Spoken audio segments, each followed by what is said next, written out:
Hello friends, समेत life maker YouTube channel पे आप लोगों का स्वागत है। देखिए दोस्तों, आज के सेशन में हम लोग करने वाले दोस्तों भारतीय राज्य व्यवस्था एवं शासन का घटना चक्र का पूर्वावलोकन क्वेश्चन, जो अभी तक में जितने सारे एग्जाम हुए 1990 से लेकर अभी तक में उन सारे क्वेश्चन का इस बुक में संकलन किया गया, सारे पॉइंट्स को इसमें दिया गया दोस्तों। और वो आज दोस्तों हम लोग करने वाले दोस्तों। देखिए दोस्तों, अभी तक हम लोग टोटल 24 चैप्टर ख़त्म कर चुके हैं। संसदीय अधिसमितियाँ तक हम लोग का खत्म हो चुका है फ्रेंड्स। और आज जो हम लोग करेंगे दोस्तों, ये 25 नंबर संसदीय अधिनियम। जो अभी तक मेरे पिछले वाले वीडियो को नहीं देखे फ्रेंड्स, वो जाके इसी चैनल पे प्लेलिस्ट बना हुआ है घटना चक्र पॉलिटी करके, वहाँ पर टोटल मिल जाएगा 24 चैप्टर, जो कि क्रमवार तरीके से हम करवाते हुए आए हैं दोस्तों, क्योंकि आपकी शिक्षक भर्ती 4.0 एग्जाम के लिए बहुत ही महत्वपूर्ण रहने वाला है। तो देखिए दोस्तों, अब हम लोग अपने सेशन को स्टार्ट करते हैं संसदीय अधिनियम को। देखिए संसदीय अधिनियम, पहले इसका थ्योरी कंप्लीट कर लेते हैं हम लोग 2-4 मिनट में। उसके बाद जस्ट इस पे जितने सारे क्वेश्चन किए गए अभी तक में, उन सारे क्वेश्चन को एक एक करके देखेंगे हम लोग। देखिए संसदीय अधिनियम, खाद्य मिलावट निवारण अधिनियम 1954, prevention of food adulteration act 1954 वर्ष 1954 में अधिनियमित तथा सर्वप्रथम 1 जून 1955 को प्रभावी हुआ था। सिविल अधिकार संरक्षण अधिनियम 1955 के अधीन सभी दंडनीय अपराध संज्ञेय एवं संक्षिप्ततः विचारणीय होते हैं। सिविल अधिकार संरक्षण अधिनियम 1955 के अंतर्गत अपराध का विचारण प्रथम श्रेणी न्यायिक मजिस्ट्रेट तथा महानगरों के मामले में मेट्रोपॉलिटन मजिस्ट्रेट द्वारा किया जाता है। घरेलू हिंसा से महिलाओं का संरक्षण अधिनियम 2005 26 अक्टूबर 2006 से लागू है। क्रिमिनल ट्राइब्स एक्ट सर्वप्रथम 1871 में अधिनियमित हुआ था। अनुसूचित जाति और अनुसूचित जनजाति अत्याचार निवारण अधिनियम 1989 भारत में 30 जनवरी 1990 से लागू है। और वर्ष 2016 के संशोधन अधिनियम से इसमें किए गए संशोधन 26 जनवरी 2016 से प्रभावी हुए हैं। अनुसूचित जाति और अनुसूचित जनजाति अत्याचार निवारण अधिनियम 1989 के उद्देश्यों को क्रियान्वित करने के लिए केंद्र सरकार के पास नियम बनाने की शक्ति है, और यह अधिनियम संरक्षा विभेद और के सिद्धांत पर आधारित है। इस अधिनियम के तहत गिरफ्तारी पूर्व जमानत पूर्णतः निषिद्ध है। अनुसूचित जाति और अनुसूचित जनजाति अत्याचार निवारण अधिनियम 1989 के अधीन किए गए अपराध का अन्वेषण पुलिस उपाधीक्षक से नीचे के रैंक के अधिकारी द्वारा नहीं किया जाएगा। इस अधिनियम के अंतर्गत किसी निर्णय, दंडादेश या आदेश के विरुद्ध उच्च न्यायालय में अपील तथ्यों और विधि दोनों के संबंध में होती है।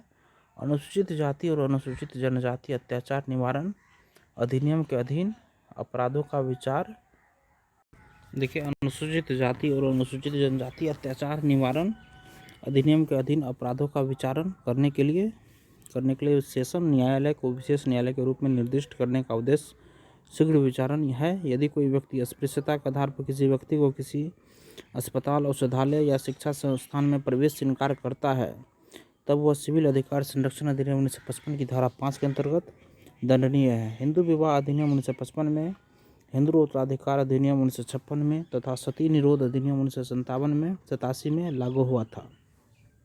सूचना का अधिकार अधिनियम 2005 12 अक्टूबर 2005 से लागू है। सूचना का अधिकार एक विधिक अधिकार है। सर्वोच्च न्यायालय ने अपने अनेक निर्णयों में सूचना के अधिकार को संविधान के अनुच्छेद 19 के 1 के क में प्रदत्त भाषण एवं अभिव्यक्ति के मौलिक अधिकार में निहित माना है। सूचना का अधिकार अधिनियम का उद्देश्य सार्वजनिक अधिकारियों से सूचना प्राप्त करना है। सूचना का अधिकार अधिनियम 2005 के अनुसार केंद्रीय सूचना आयुक्त का कार्यकाल मूलतः 5 वर्ष या 65 वर्ष की आयु तक होता था। सूचना का अधिकार संशोधन अधिनियम 2019 के द्वारा उक्त अधिनियम में किए गए संशोधन के तहत अब मुख्य सूचना आयुक्त और अन्य सूचना आयुक्त का कार्यकाल केंद्र सरकार द्वारा निर्धारित किया जाएगा। तदनुसार केंद्र सरकार द्वारा अक्टूबर 2019 में अधिसूचित सूचना का अधिकार नियम 2019 के तहत इसे 3 वर्ष या 65 वर्ष की आयु तक निर्धारित किया गया है। इसके अतिरिक्त केंद्रीय और राज्य स्तरीय मुख्य सूचना आयुक्त और अन्य सूचना आयुक्तों को वही वेतन, भत्ता और अन्य सुविधाएं प्राप्त होंगी जैसा केंद्र सरकार निर्धारित करे। मजदूर किसान शक्ति संगठन MKSS नामक सामाजिक आलोचना सूचना के अधिकार हेतु संघर्ष एवं जन आंदोलन के लिए जाना जाता है। नमित शर्मा बनाम भारत संघवाद सूचना के अधिकार अधिनियम 2005 से संबंधित है। राष्ट्रीय हरित न्यायाधिकरण अधिनियम 2010 के द्वारा देश में एक राष्ट्रीय हरित न्यायाधिकरण एनजीटी का गठन किया गया है। पंचायती अनुसूचित क्षेत्रों में विस्तार अधिनियम 1996 का उद्देश्य अनुसूचित क्षेत्रों में स्वशासन स्थापित करना है, जिससे पारंपरिक अधिकारों की रक्षा हो सके तथा जनजातीय लोगों को शोषण से मुक्त किया जा सके। नेक्स्ट देखिए क्वेश्चन फर्स्ट इसका, किस वर्ष में खाद्य मिलावट निवारण अधिनियम का प्रथम बार लागू इनेक्टेड हुआ था? ये हुआ था 1954 ईस्वी में। किस वर्ष में खाद्य मिलावट निवारण अधिनियम प्रथम बार लागू हुआ था? ये 1954 में लागू हुआ था। देखिएगा इसका सॉल्यूशन है, खाद्य मिलावट निवारण अधिनियम prevention of food adulteration act वर्ष 1954 में अधिनियमित इनेक्टेड तथा सर्वप्रथम 1 जून 1955 को प्रभावी हुआ था। नोट, इस प्रश्न के अंग्रेजी अनुवाद में इनेक्टेड शब्द है जिसका अर्थ अधिनियमित होता है, जबकि हिंदी में इस संदर्भ में लागू प्रभावी इफेक्टिव शब्द प्रयुक्त है। दिए गए विकल्पों के आधार पर विकल्प बी सही उत्तर है। नेक्स्ट क्वेश्चन देखिए, सिविल अधिकार संरक्षण अधिनियम 1955 के अधीन सभी दंडनीय अपराध हैं। सभी दंडनीय अपराध क्या है फ्रेंड्स? ये संज्ञेय तथा संक्षिप्तता विचारणीय है। संज्ञेय तथा संक्षिप्तता विचारणीय है दोस्तों। देखिए फ्रेंड्स, सिविल अधिकार संरक्षण अधिनियम 1955 की धारा 15 के अनुसार सभी अपराध संज्ञेय तथा संक्षिप्तता विचारणीय प्रकृति के होंगे। इस अधिनियम के अंतर्गत अपराध का विचारण प्रथम श्रेणी न्यायिक मजिस्ट्रेट तथा महानगरों के मामले में मेट्रोपॉलिटन मजिस्ट्रेट द्वारा किया जाता है। नेक्स्ट क्वेश्चन देखिए, सिविल अधिकार संरक्षण अधिनियम 1955 के अंतर्गत अपराध का विचारण किस न्यायालय द्वारा किया जाता है? ये प्रथम श्रेणी न्यायिक मजिस्ट्रेट द्वारा किया जाता है। प्रथम श्रेणी न्यायिक मजिस्ट्रेट द्वारा ये किया जाता है। नेक्स्ट क्वेश्चन देखिए, सिविल अधिकार संरक्षण अधिनियम 1955 के अंतर्गत सभी दंडनीय अपराध है क्या है? ये भी दोनों होगा, संज्ञेय तथा संक्षिप्त विचारणीय और संज्ञेय तथा असमनीय है, ये दोनों है। देखिए, सिविल अधिकार संरक्षण अधिनियम 1955 के अंतर्गत सभी दंडनीय अपराध संज्ञेय तथा संक्षिप्त विचारणीय और संज्ञेय तथा असमनीय है।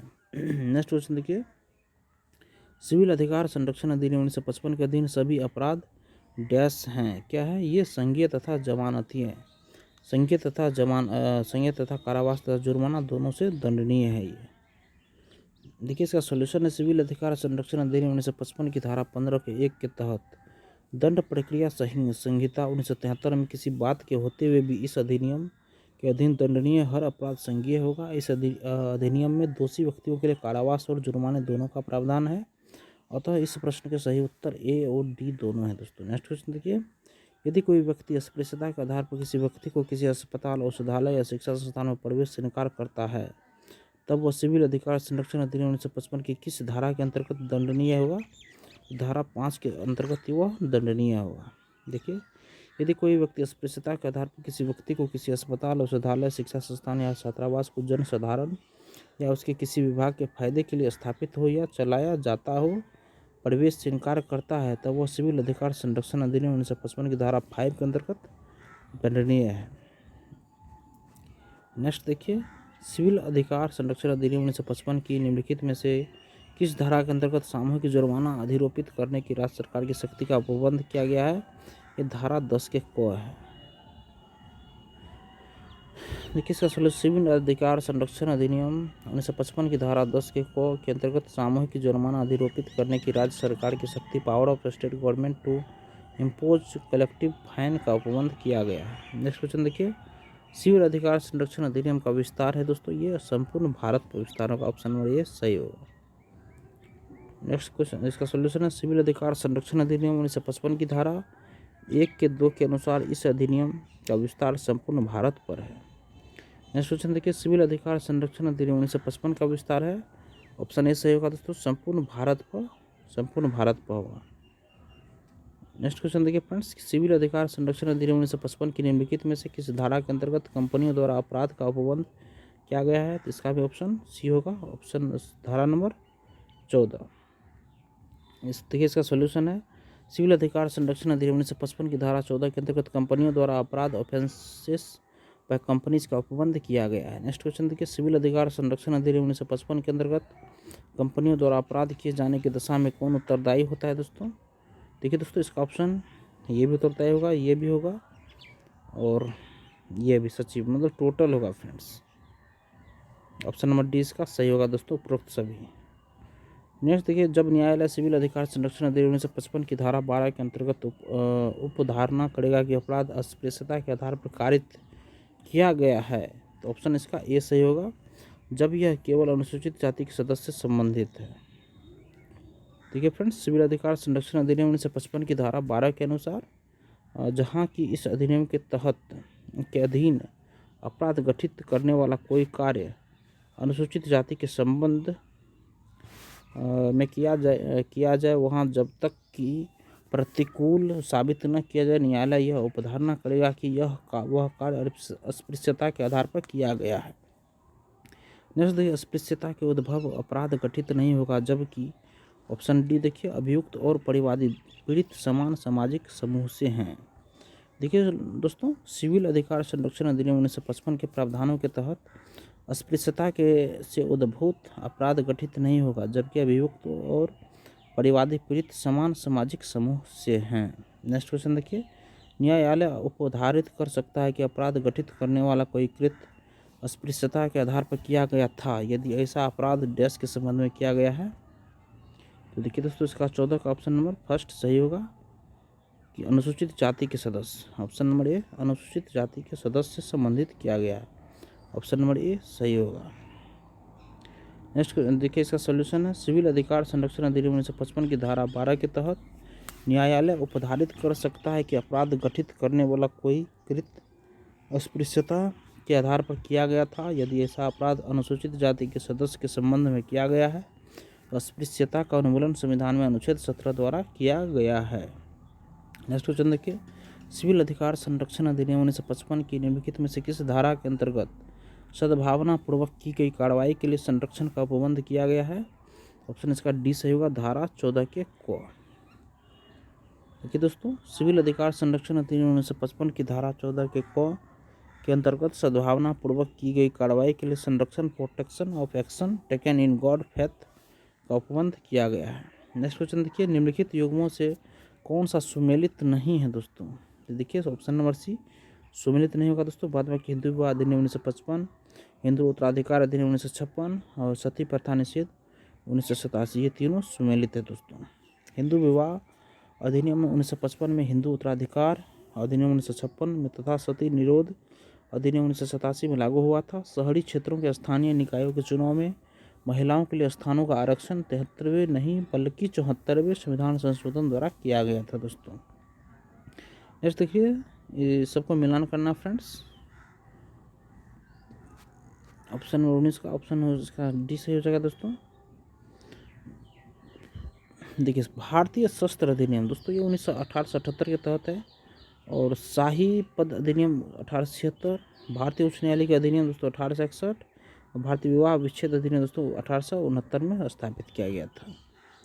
देखिए फ्रेंड्स, भारतीय शस्त्र अधिनियम 1878, शाही पद अधिनियम 1876, भारतीय उच्च न्यायालय अधिनियम 1861 और भारतीय विवाह विच्छेद अधिनियम 1869 सही है दोस्तों।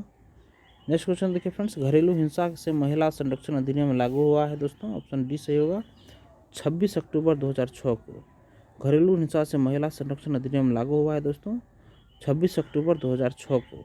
देखिए दोस्तों, महिलाओं को घरेलू हिंसा से संरक्षण प्रदान करने के लिए घरेलू हिंसा से महिलाओं का संरक्षण अधिनियम 2005 संसद द्वारा सर्वसम्मति से पारित किया गया, जिसे राष्ट्रपति की सहमति 13 सितंबर 2005 को मिली तथा 26 अक्टूबर 2006 से इसे संपूर्ण भारत में लागू किया गया दोस्तों। निम्न में से कौन सामाजिक अधिनियम नहीं है दोस्तों।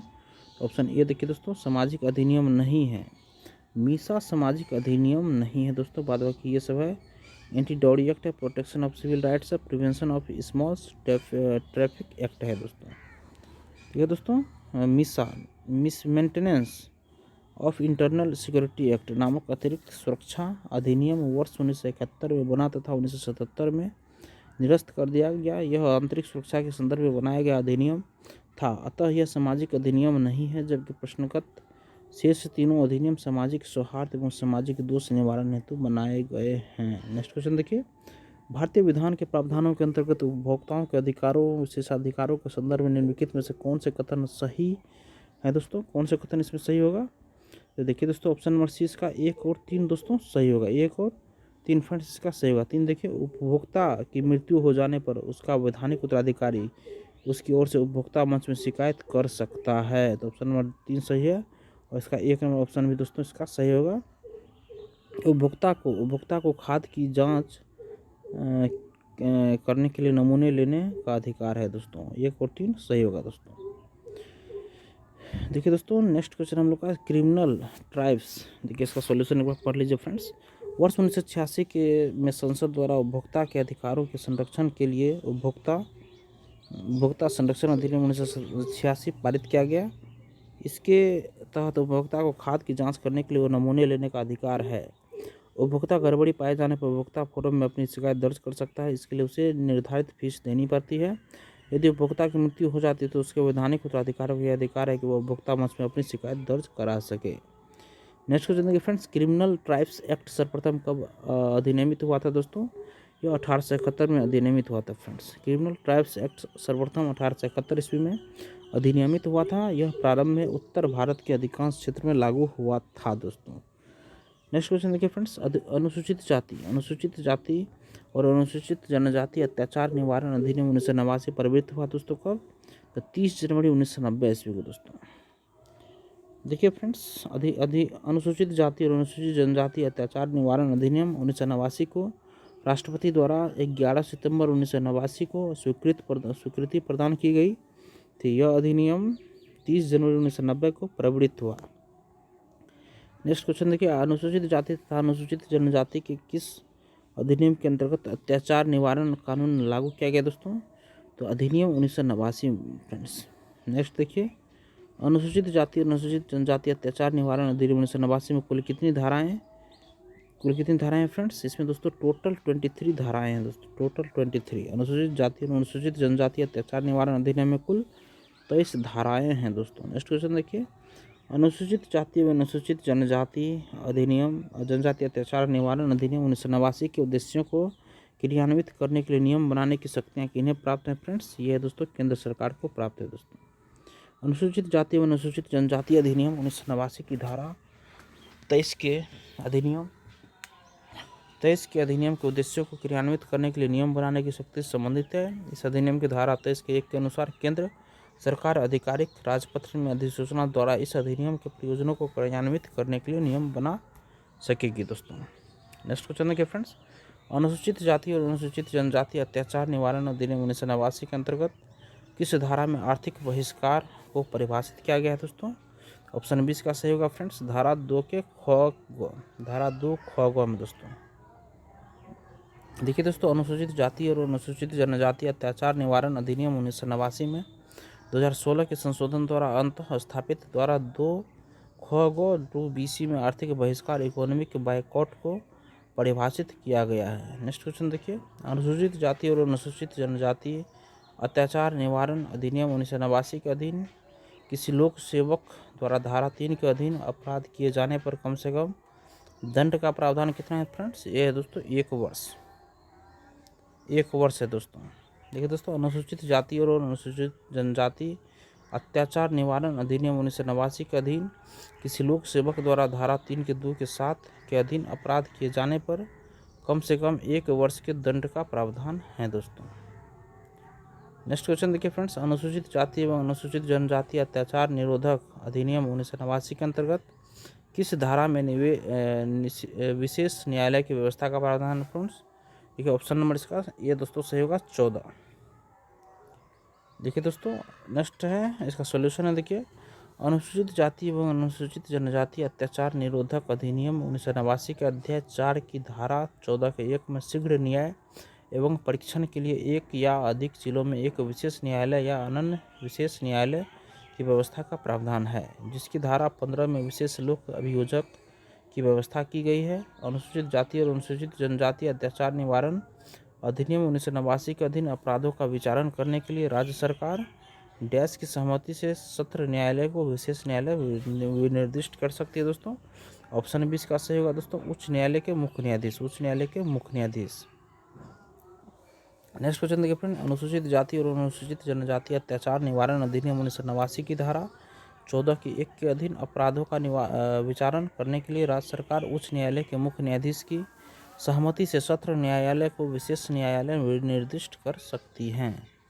नेक्स्ट क्वेश्चन देखिए फ्रेंड्स, अनुसूचित जाति और अनुसूचित जनजाति अत्याचार निवारण अधिनियम के अधीन अपराधों का विचारण करने के लिए सेशन न्यायालय को विशेष न्यायालय के रूप में विनिर्दिष्ट करने का प्रयोजन है। तो ऑप्शन ए इसका सही होगा दोस्तों, शीघ्र विचारण। नेक्स्ट क्वेश्चन देखिए फ्रेंड्स, अनुसूचित जाति अनुसूचित जनजाति अत्याचार निवारण अधिनियम 1989 के धारा 14 के 1 के अनुसार सेशन न्यायालय को विशेष न्यायालय के रूप में विनिर्दिष्ट करने का प्रयोजन शीघ्र विचारण है। नेक्स्ट क्वेश्चन देखिए फ्रेंड्स, अनुसूचित जाति और अनुसूचित जनजाति अत्याचार निवारण अधिनियम 1989 के अंतर्गत किसी निर्णय, दंडादेश या आदेश के विरुद्ध उच्च न्यायालय में अपील होती है दोस्तों, अपील होती है फ्रेंड्स। ऑप्शन इसका सी सही होगा, तथ्यों और विधि दोनों के संबंध में, तथ्यों और विधि दोनों के संबंध में। अनुसूचित जाति और अनुसूचित जनजाति अत्याचार निवारण अधिनियम 1989 की धारा 14 के क के अंतर्गत दंड प्रक्रिया संहिता 1973 में किसी बात के होते हुए भी किसी विशेष न्यायालय या किसी अन्य विशेष न्यायालय के किसी निर्णय, दंडादेश या आदेश जो अंतर्वर्ती आदेश नहीं है के विरुद्ध अपीलें तथ्यों और विधि दोनों both on facts and on law के संबंध में उच्च न्यायालय में होंगी। अनुसूचित नेक्स्ट क्वेश्चन देखिए, अनुसूचित जाति और अनुसूचित जनजाति अत्याचार निवारण अधिनियम अनुसूचित जाति और अनुसूचित जनजाति की उन्नति के लिए एक प्रावधान है जो निम्न में से किस एक सिद्धांत पर आधारित है दोस्तों। तो ऑप्शन सी इसका सही होगा, संरक्षा विभेद का सिद्धांत, संरक्षा विभेद का सिद्धांत। देखिए फ्रेंड्स, अनुसूचित जाति और अनुसूचित जनजाति अत्याचार निवारण अधिनियम 1989 संरक्षा विभेद के सिद्धांत पर आधारित है। यह अधिनियम संविधान के अनुच्छेद 15 में दी गई व्यवस्था के क्रियान्वयन के संदर्भ में है। इस अनुच्छेद से संरक्षा विभेद का सिद्धांत निर्गत होता है। अनुसूचित जाति और अनुसूचित जनजाति अत्याचार निवारण अधिनियम 1989 के अंतर्गत सामूहिक जुर्माना अधिरोपित और वसूल करने की शक्ति किसी है दोस्तों, ये दोस्तों है राज्य सरकार को है फ्रेंड्स, राज्य सरकार को है। नेक्स्ट देखिए दोस्तों, अनुसूचित जाति और अनुसूचित जनजाति अत्याचार निवारण अधिनियम 1989 की धारा 16 के अंतर्गत सामूहिक जुर्माना अधिरोपित और वसूल करने की शक्ति राज्य सरकार को है दोस्तों। ऑप्शन देखिए 34 नंबर क्वेश्चन फ्रेंड्स, अनुसूचित जाति और अनुसूचित जनजाति अत्याचार निवारण अधिनियम 1989 के अधीन अब अपराध अभियोजन में न्यायालय निम्न में से क्या उपधारित कर सकता है फ्रेंड्स। तो ऑप्शन डी देखिए, उपरोक्त सभी फ्रेंड्स, उपरोक्त सभी, दुष्प्रेषण, समान उद्देश्य, समान आशय। नेक्स्ट क्वेश्चन देखिए फ्रेंड्स, सोल्यूशन, अनुसूचित जाति और अनुसूचित जनजाति अत्याचार निवारण अधिनियम 1989 की धारा 8 के अधीन अपराध अभियोजन में न्यायालय दुष्प्रेषण, समान आशय और समान उद्देश्य को उपधारित कर सकता है। नेक्स्ट क्वेश्चन देखिए फ्रेंड्स, अनुसूचित जाति एवं अनुसूचित जनजाति अधिनियम 1989 की निम्नलिखित में से किस धारा में भारतीय दंड संहिता के कतिपय उपबंधों का लागू होना उपबंधित है दोस्तों। तो धारा 6 दोस्तों, धारा 6। अनुसूचित जाति एवं अनुसूचित जनजाति अधिनियम 1989 की धारा 6 में भारतीय दंड संहिता आईपीसी की कुछ धाराओं के लागू किए जाने का प्रावधान है। इसके तहत भारतीय दंड संहिता 1860 की धारा 34 एवं 149 के उपबंध तथा भारतीय दंड संहिता का अध्याय 3, अध्याय 4, अध्याय 5, अध्याय 5 के क और अध्याय 23 के उपबंध लागू होंगे। नेक्स्ट क्वेश्चन देखिए फ्रेंड्स, अनुसूचित जाति एवं अनुसूचित जनजाति अत्याचार निरोधक अधिनियम 1989 के अंतर्गत किए गए अपराधों के लिए जांच अधिकारी कितने दिनों में अपनी रिपोर्ट सौंपेगा दोस्तों। ये दोस्तों इसमें तो ऑप्शन में नहीं है दोस्तों। देखिए, वर्ष 1995 के तहत संबंधी नियमों के तहत अनुसूचित जाति एवं अनुसूचित जनजाति अत्याचार निरोधक अधिनियम 1989 के अंतर्गत किए गए अपराधों के लिए जांच अधिकारी द्वारा 30 दिनों के भीतर जांच पूरी कर अपनी रिपोर्ट पुलिस अधीक्षक को सौंपने का प्रावधान था, जिसे पुलिस अधीक्षक राज्य के पुलिस महानिदेशक को तत्काल अग्रसारित करता था। तथापि वर्ष 2016 में इन नियमों में हुए संशोधन के तहत यह प्रावधान किया गया कि ऐसे अपराधों के लिए जांच अधिकारी उच्च प्राथमिकता पर जांच पूरी करेगा, पुलिस अधीक्षक को रिपोर्ट प्रस्तुत करेगा, जो बाद में रिपोर्ट को तुरंत राज्य सरकार को पुलिस महानिदेशक या पुलिस आयुक्त को भेजेगा और संबद्ध पुलिस थाने का भार साधक 60 दिन की अवधि, इस अवधि में जांच की अवधि भी सम्मिलित है, के भीतर विशेष न्यायालयों या अन्य विशेष न्यायालय में आरोप पत्र फाइल करेगा। मध्य प्रदेश लोक सेवा आयोग द्वारा जारी उत्तर प्रपत्र में इस प्रश्न का उत्तर विकल्प डी माना गया था, जो कि त्रुटिपूर्ण है दोस्तों। नेक्स्ट क्वेश्चन देखिए, अनुसूचित जाति और अनुसूचित जनजाति अत्याचार निवारण अधिनियम 1989 के अधीन निम्न में से क्या पूर्णतः निषिद्ध है दोस्तों। तो ऑप्शन ए सही होगा दोस्तों, गिरफ्तारी पूर्व जमानत, गिरफ्तारी पूर्व जमानत दोस्तों, ऑप्शन ए सही होगा दोस्तों। देखिए दोस्तों, नेक्स्ट क्वेश्चन है सॉल्यूशन हम लोग का। अनुसूचित जाति और अनुसूचित जनजाति अत्याचार निवारण अधिनियम 1989 के अधीन गिरफ्तारी पूर्व जमानत पूर्णतः निषिद्ध है। नेक्स्ट क्वेश्चन देखिए दोस्तों, अनुसूचित जाति एवं अनुसूचित जनजाति अधिनियम 1989 की निम्नलिखित में से किस धारा में अग्रिम जमानत प्रतिबंधित है दोस्तों? ये ऑप्शन नंबर डी दोस्तों, धारा 18 में दोस्तों ये जमानत प्रतिबंधित है। नेक्स्ट क्वेश्चन देखिए फ्रेंड्स, इस अधिनियम की धारा 18 में प्रावधान है कि इस अधिनियम के अधीन अपराध करने वाले व्यक्तियों को दंड प्रक्रिया संहिता की धारा 438 के तहत अग्रिम जमानत का लाभ नहीं दिया जा सकता। ज्ञातव्य है कि दंड प्रक्रिया संहिता की धारा 438 में अग्रिम जमानत लिए जाने का प्रावधान है। अनुसूचित जाति और अनुसूचित जनजाति अत्याचार निवारण अधिनियम 1989 के अधीन किए गए अपराध का अन्वेषण ऐसे पुलिस अधिकारी द्वारा किया जाएगा जो उप अधीक्षक रैंक से कम न हो। तो ऑप्शन सी इसका दोस्तों सही होगा। देखिए दोस्तों, अनुसूचित जाति और अनुसूचित जनजातीय अत्याचार निवारण अधिनियम 1989 के क्रियान्वयन हेतु केंद्र सरकार द्वारा 1995 में बनाए गए नियमों के अंतर्गत नियम 7 के 1 के तहत इस अधिनियम के अधीन किए गए अपराध का अन्वेषण ऐसे पुलिस अधिकारी द्वारा किया जाएगा जो उप अधीक्षक रैंक से कम का न हो। निम्नलिखित शक्तियों में से कौन सी एक अनुसूचित जाति और अनुसूचित जनजाति अत्याचार निवारण अधिनियम के अधीन विनिर्दिष्ट विशेष न्यायालय को नहीं दी गई है? ऑप्शन इसका बी फ्रेंड्स सही होगा। पुलिस से भिन्न किसी व्यक्ति को अतिरिक्त अन्वेषण करने के लिए अधिकृत करना। नेक्स्ट क्वेश्चन देखिए फ्रेंड्स, दिए गए विकल्पों में पुलिस से भिन्न किसी व्यक्ति को अतिरिक्त अन्वेषण करने के लिए अधिकृत करना अनुसूचित जाति और अनुसूचित जनजाति अत्याचार निवारण अधिनियम 1989 के तहत विनिर्दिष्ट विशेष न्यायालय को दी गई शक्तियों में शामिल नहीं है दोस्तों। देखिए फ्रेंड्स, नेक्स्ट क्वेश्चन है अनुसूचित जाति और अनुसूचित जनजाति अत्याचार निवारण अधिनियम 1989 के अधीन विशेष न्यायालय निम्न में से कौन सी शक्ति का प्रयोग नहीं कर सकता? फ्रेंड्स ये दोस्तों ऑप्शन नंबर डी देखिए, सामूहिक जुर्माना आरोपित करना ये नहीं कर सकता। बाद में व्यक्ति को हटाया जाना, संपत्ति का अपहरण, व्यक्ति का माप लिया जाना, ये सब होगा दोस्तों। इसका सॉल्यूशन है फ्रेंड्स, अनुसूचित जाति और अनुसूचित जनजाति अत्याचार निवारण अधिनियम 1989 के अधीन विशेष न्यायालय दिए गए विकल्पों में सामूहिक जुर्माना आरोपित करने की शक्ति का प्रयोग नहीं कर सकता। उक्त अधिनियम की धारा 16 के तहत सामूहिक जुर्माना आरोपित करने और वसूलने की शक्ति राज्य सरकार को प्राप्त है। नेक्स्ट क्वेश्चन देखिए दोस्तों, अनुसूचित जाति और अनुसूचित जनजाति अत्याचार निवारण अधिनियम 1989 के अधीन अपराध के लिए अभियोजन में अभियुक्त अपने बचाव में अभिभावक नहीं ले सकता है कि? देखिए ऑप्शन इसका इसमें से तो नहीं दिया गया दोस्तों। देखिए, अनुसूचित जाति और अनुसूचित जनजाति अत्याचार निवारण अधिनियम 1989 के अधीन अपराध के लिए अभियोजन में अभियुक्त अपने बचाव में अभिभावक ले सकता है कि वह विपरीत की है, वह भी दोस्तों पीड़ित का है। और उसके बाद दोस्तों देखिए, उल्लेखनीय है कि इस अधिनियम के तहत अभियुक्त पर अभियोग तभी चलाया जा सकता है जब वह अनुसूचित जाति या अनुसूचित जनजाति के न हो। उल्लेखनीय है कि मध्य प्रदेश लोक सेवा आयोग ने संशोधित कुंजी में 1 से अधिक उत्तर होने के कारण इस प्रश्न के लिए बोनस अंक प्रदान किया था। नेक्स्ट क्वेश्चन देखिए, अनुसूचित जाति और अनुसूचित जनजाति अत्याचार निवारण अधिनियम 1989 के अंतर्गत कोई भी व्यक्ति जो अनुसूचित जाति या अनुसूचित जनजाति का सदस्य नहीं है, जादू टोना करने या डायन होने के कभी कथन पर अनुसूचित जाति या अनुसूचित जनजाति के सदस्य को शारीरिक हानि पहुंचाएगा या मानसिक यंत्रणा देगा, वह किसी अवधि के कारावास से दंडित होगा। देखिए फ्रेंड्स, इसका ऑप्शन कौन सा सही हो जाएगा? देखिए इसका ऑप्शन नंबर ए सही होगा फ्रेंड्स, जिसकी अवधि 6 माह से कम नहीं होगी, किंतु जो 5 वर्ष तक की हो सकेगी और जुर्माने से। देखिए दोस्तों, हमारा सॉल्यूशन है इसका, अनुसूचित जाति और अनुसूचित जनजाति अत्याचार निवारण अधिनियम 1989 की धारा 3 के 1 के ZB के अंतर्गत कोई भी व्यक्ति जो अनुसूचित जाति या अनुसूचित जनजाति का सदस्य नहीं है, जादू टोना करने या डायन होने के अभिकथन पर अनुसूचित जाति या अनुसूचित जनजाति के सदस्य को शारीरिक हानि पहुंचाएगा या मानसिक यंत्रणा देगा, वह कारावास से जिसकी अवधि 6 माह से कम नहीं होगी, किंतु जो 5 वर्ष तक की हो सकेगी और जुर्माने से दंडनीय होगा। नेक्स्ट क्वेश्चन देखिए, निम्नलिखित कौन सा कथन असत्य है? फ्रेंड्स इसमें असत्य कथन हम लोग को ढूंढना है।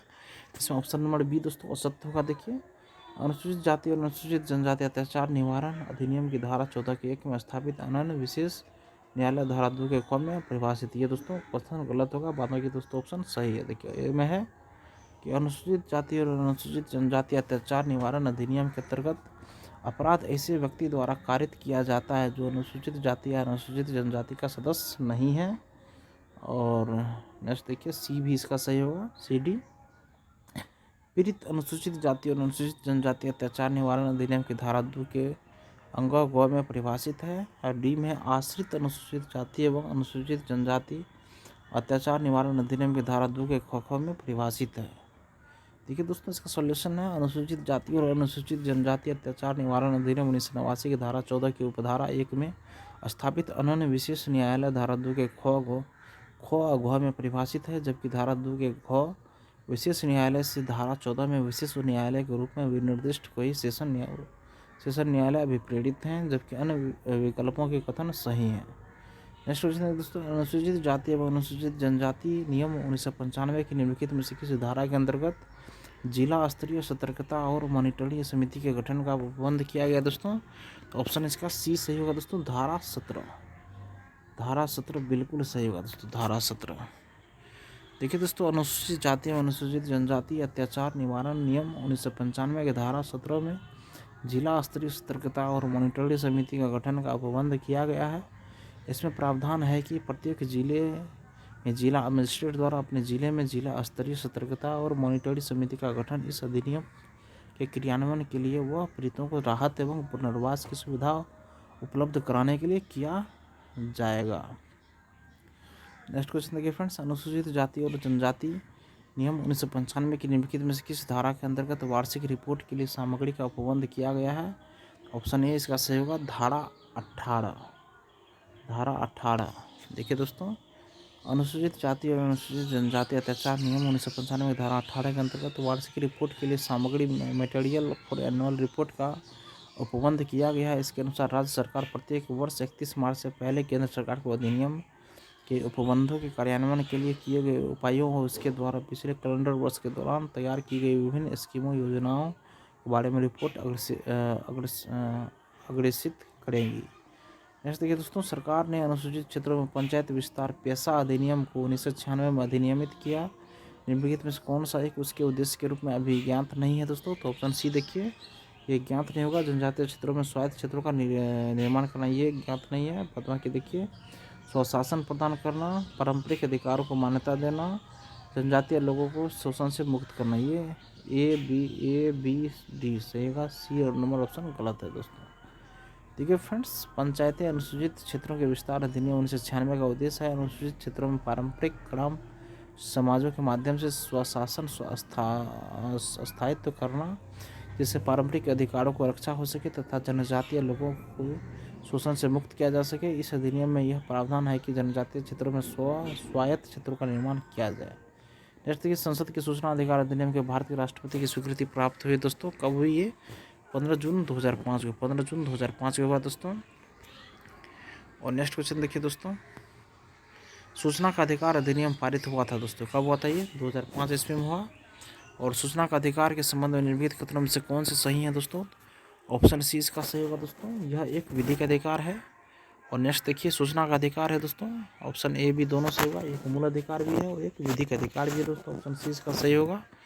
और नेक्स्ट देखिए दोस्तों, निम्नलिखित में से कौन सी शब्दावली सूचना का अधिकार अधिनियम 2005 की उद्देशिका में उल्लिखित है? ऑप्शन इसका ए बी सी डी सारा सही होगा दोस्तों। सूचना की पारदर्शिता, सूचना का प्रकटन, संसूचित नागरिकता, लोकतांत्रिक आदर्श की प्रभुता। ऐसे देखिए दोस्तों, सूचना के अधिकार अधिनियम के उद्देश्यों के संबंध में निम्नलिखित में से कौन से कथन सही नहीं है दोस्तों? इसका ऑप्शन में देखिए दोस्तों, सी सही नहीं होगा। सी नंबर ऑप्शन देखिए, समाज की महिला एवं कमजोर तबकों वर्गों को सशक्त करने के लिए काम करना, ये गलत है दोस्तों। ये देखिए, नागरिकों को सशक्त करना, ये सही है। और देखिए फ्रेंड्स, ये है सरकार के कार्यक्रम में पारदर्शिता एवं उत्तरदायित्व को बढ़ाना, ये भी बिल्कुल सही है दोस्तों। और बी नंबर देखिए, बी नंबर है फ्रेंड्स, हमारे लोकतंत्र को ऐसे बनाना ताकि वह वास्तव में लोगों के लिए काम करें, बिल्कुल सही दोस्तों। नेक्स्ट देखिए, सूचना का अधिकार अधिनियम 2005 के बारे में लिखित कथनों पर विचार कीजिए और इसे चुनिए जो प्रावधानित नहीं है अथवा विशिष्ट रूप से विमुक्त है। तो ऑप्शन इसका भी दोस्तों देखिए, इसमें नहीं दिया गया है। नेक्स्ट क्वेश्चन देखिए फ्रेंड्स, सॉल्यूशन देख लीजिए आप लोग। केंद्रीय सूचना आयुक्त का कार्यकाल होता है दोस्तों, ये भी दोस्तों इसमें नहीं दिया गया फ्रेंड्स। देखिए फ्रेंड्स, इसका कार्यकाल यहाँ पे देख लीजिए 5 साल। केंद्रीय सूचना आयुक्त का कार्यकाल 5 वर्ष या 65 वर्ष की आयु तक होता है, जो इसमें पहले पूरा हो जाए दोस्तों। नेक्स्ट देखिए, मजदूर किसान शक्ति संगठन MKSS नामक सामाजिक आंदोलन भारत में निम्न से किससे संबंधित है फ्रेंड्स? RTI अधिनियम से दोस्तों ये संबंधित है। RTI अधिनियम से फ्रेंड्स ये संबंधित है। नेक्स्ट देखिए फ्रेंड्स, निम्नलिखित में से कौन सा सूचना का अधिकार अधिनियम 2005 से संबंधित है दोस्तों? सी सही है दोस्तों, नमित शर्मा बनाम भारत संघ। नेक्स्ट देखिए फ्रेंड्स, कथन और कारण है। देखिए इसमें से कौन सा, देखिए कथन पढ़िए इसका। सूचना का अधिकार अधिनियम साधारणतः नौकरशाही में उत्तरदायित्व का मनोभाव बढ़ाने के लिए जिम्मेदार रहा है, और कारण है इसे वांछित प्रभाव उत्पन्न करने के लिए अभी मीलों तक यात्रा करनी है। कौन सा कथन सही है दोस्तों? देखिए दोनों सही है, और सही व्याख्या इसका नहीं कर रहा है फ्रेंड्स। नेक्स्ट क्वेश्चन देखिए फ्रेंड्स, सूचना का अधिकार अधिनियम का उद्देश्य है दोस्तों क्या है फ्रेंड्स? ये सार्वजनिक अधिकारों से सूचना प्राप्त करने की पहुंच। नेक्स्ट देखिए, किस उच्च न्यायालय ने अपने महत्वपूर्ण फैसले में कहा है कि RTI आवेदक को सूचना के अधिकार के अंतर्गत सूचना मांगने का कारण अवश्य बताना चाहिए?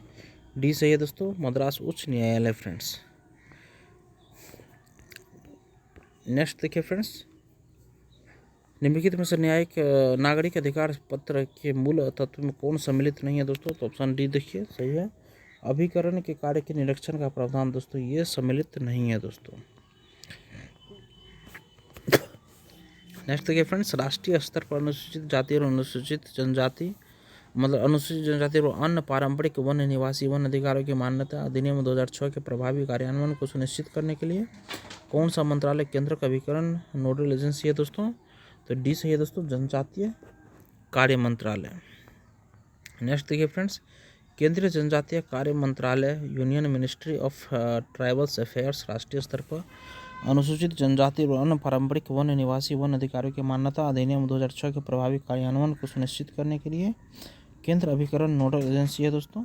नेक्स्ट देखिए, अनुसूचित जनजाति एवं अन्य पारंपरिक वनवासी वन अधिकारों की मान्यता अधिनियम 2006 के अधीन व्यक्तिगत या सामुदायिक वन अधिकारों अथवा दोनों की प्रकृति एवं विस्तार के निर्धारण की प्रक्रिया को प्रारंभ करने के लिए कौन प्राधिकारी होगा दोस्तों? कौन प्राधिकारी होगा? देखिए दोस्तों, इसका सॉल्यूशन नंबर डी सही होगा दोस्तों, ग्राम सभा होगा दोस्तों, ग्राम सभा। नेक्स्ट देखिए फ्रेंड्स, राष्ट्रीय हरित न्यायाधिकरण अधिनियम 2010 भारतीय संविधान के निम्नलिखित में से कौन से प्रावधान के अनुरूप अधिनियमित हुआ था या हुए थे दोस्तों? कौन सही होगा? केवल दोस्तों इसमें से एक सही होगा फ्रेंड्स। स्वास्थ्य पर्यावरण के अधिकार के अनुरूप जो अनुच्छेद 21 के अंतर्गत जीवन के अधिकार का अंग माना जाता है दोस्तों। तो ऑप्शन नंबर ए सही होगा दोस्तों। नेक्स्ट क्वेश्चन देखिए फ्रेंड्स, भारत सरकार द्वारा राष्ट्रीय हरित अधिकरण NGT की स्थापना हुई थी दोस्तों कब? ये 2010 में हुई थी दोस्तों। नेक्स्ट देखिए फ्रेंड्स, राष्ट्रीय हरित न्यायाधिकरण के किसी भी निर्णय से व्यथित कोई व्यक्ति सर्वोच्च न्यायालय में अपील कितने दिनों के भीतर दायर कर सकता है दोस्तों? ऑप्शन डी का सही है दोस्तों, 90 दिन के भीतर दायर कर सकता है। नेक्स्ट क्वेश्चन देखिए फ्रेंड्स, भूमि अधिग्रहण अधिनियम 1894 के संदर्भ में निम्नलिखित में से कौन सा कथन सत्य नहीं है दोस्तों? तो ऑप्शन देखिए बी इसका सत्य नहीं होगा दोस्तों। इसका उद्देश्य भारत में भूमि सुधार प्रक्रिया को बढ़ावा देना था, ये गलत है दोस्तों। ये देखिए, इसको ब्रिटिश शासकों ने बनाया था, ये सही है।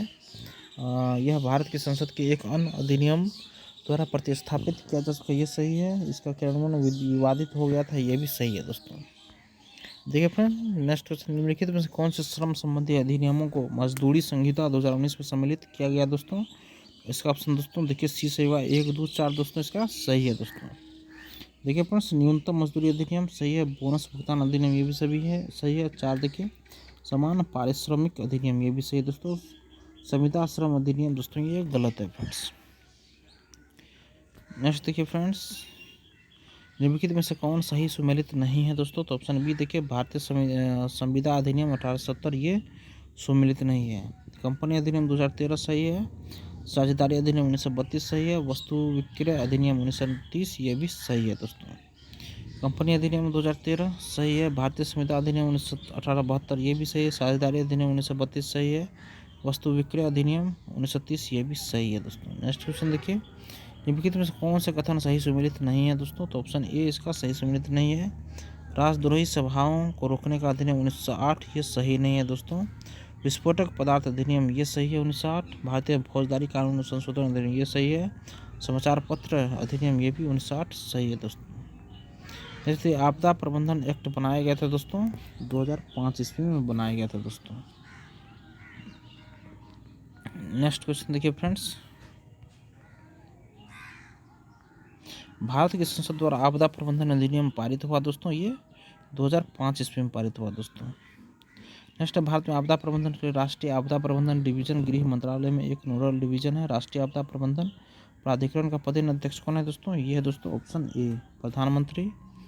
नेक्स्ट देखिए, आपदा प्रबंधन अधिनियम 2005 के तहत भारत के प्रधानमंत्री की अध्यक्षता में राष्ट्रीय आपदा प्रबंधन प्राधिकरण भारत में आपदा प्रबंधन के लिए शीर्ष निकाय है। यह उक्त अधिनियम के अनुसार राष्ट्रीय आपदा प्राधिकरण में एक अध्यक्ष और 9 से अधिक सदस्य होते हैं। भारत का प्रधानमंत्री राष्ट्रीय प्राधिकरण का पदेन अध्यक्ष होता है, जबकि अन्य सदस्य राष्ट्रीय प्राधिकरण के अध्यक्ष का नाम निर्देशित किए जाते हैं। नेक्स्ट क्वेश्चन देखिए फ्रेंड्स, लॉकडाउन के दौरान भारत सरकार के द्वारा प्रयुक्त असाधारण शक्तियों को विधिक आधार निम्नलिखित किन कानून से प्राप्त हुआ दोस्तों, 2-4 इसका ऑप्शन सही दोस्तों। डिजास्टर मैनेजमेंट एक्ट 2005, 4 दोस्तों एपिडेमिक डिजीज एक्ट 1897, ऑप्शन 2-4 दोस्तों सही है। नेक्स्ट क्वेश्चन देखिए फ्रेंड्स, निम्नलिखित भारत सरकार ने वन संरक्षण अधिनियम किस वर्ष में अधिनियमित किया था दोस्तों, 1980 में किया था फ्रेंड्स ये। नेक्स्ट देखिए फ्रेंड्स, निम्नलिखित कथनों पर विचार कीजिए, कौन सा कथन दोस्तों सही है दोस्तों, तो ऑप्शन बी इसका 2-4 सही होगा कि राज्य निजी निगमों कॉरपोरेशन से आधार डेटा को साझा करने के लिए कोई अनुबंध नहीं कर सकता, ये सही है दोस्तों। 4 के आधार भारत की संचित निधि से हित लाभ प्राप्त करने के लिए अनिवार्य है, बिल्कुल सही है दोस्तों। नेक्स्ट देखिए फ्रेंड्स, निम्नलिखित कथनों पर विचार कीजिए, कौन सा कथन इसमें से सही होगा दोस्तों, तो केवल देखिए दोस्तों इसमें 2 ऑप्शन सही होगा। आठवीं अधिनियम के अनुसार प्राथमिक कक्षाओं में शिक्षण हेतु किसी अभ्यर्थी के लिए राष्ट्रीय अध्यापक शिक्षा परिषद के दिशा निर्देशों के अनुरूप लिए गए अध्यापक अर्हता परीक्षण में उत्तीर्ण होना आवश्यक है। 2 नंबर सिर्फ ऑप्शन सही है दोस्तों। नेक्स्ट देखिए, राज्य खाद्य आयोग की स्थापना किस अधिनियम के अंतर्गत होती है दोस्तों, तो दोस्तों ये राष्ट्रीय खाद्य सुरक्षा अधिनियम 2013 के अंतर्गत होती है दोस्तों। नेक्स्ट देखिए फ्रेंड्स, भारत में जिला स्तर पर उपभोक्ता विवाद निवारण के संदर्भ में निम्नलिखित में से कौन से कथन सही नहीं है दोस्तों, कौन सा सही नहीं है फ्रेंड्स, ऑप्शन देखिए सी सही नहीं है, सी सही नहीं है दोस्तों, यही ऑप्शन गलत है। शिक्षा फोरम उन्हीं शिकायतों की सुनवाई करता है जिनमें माल या सेवाओं का कुल मूल्य 50 लाख रुपए से अधिक नहीं होता, यही ऑप्शन सी दोस्तों सही होगा इसका, मतलब गलत है फ्रेंड्स। उपभोक्ता संरक्षण अधिनियम 1986 के प्रावधानों के अनुसार जिला फोरम उन्हीं शिकायतों की सुनवाई करता है जिनमें माल या सेवाओं का कुल मूल्य 20 लाख रुपए से अधिक न हो। 20 लाख से अधिक और 1 करोड़ रुपए तक के मूल्य के माल या सेवाओं संबंधी शिकायतों की सुनवाई राष्ट्र आयोग द्वारा की जाती है, जबकि 1 करोड़ से ऊपर तक के माल या सेवाओं के कुल मूल्य की सुनवाई राष्ट्रीय आयोग करता है। अन्य तीनों प्रश्नगत कथन सही हैं दोस्तों। ये दोस्तों इसी के साथ हमारा ये सेशन आज यहीं खत्म होता है फ्रेंड्स। कल के सेशन में फ्रेंड्स हम लोग करेंगे सर्वोच्च न्यायालय। सेशन देखने के लिए धन्यवाद दोस्तों। अगर आप लोगों को सेशन पसंद आया फ्रेंड्स तो सेशन को लाइक ज़रूर कीजिएगा और किसी एक ग्रुप में इसको दोस्तों ज़रूर शेयर कीजिए और चैनल को सब्सक्राइब कीजिए। धन्यवाद दोस्तों, आपका दिन शुभ हो।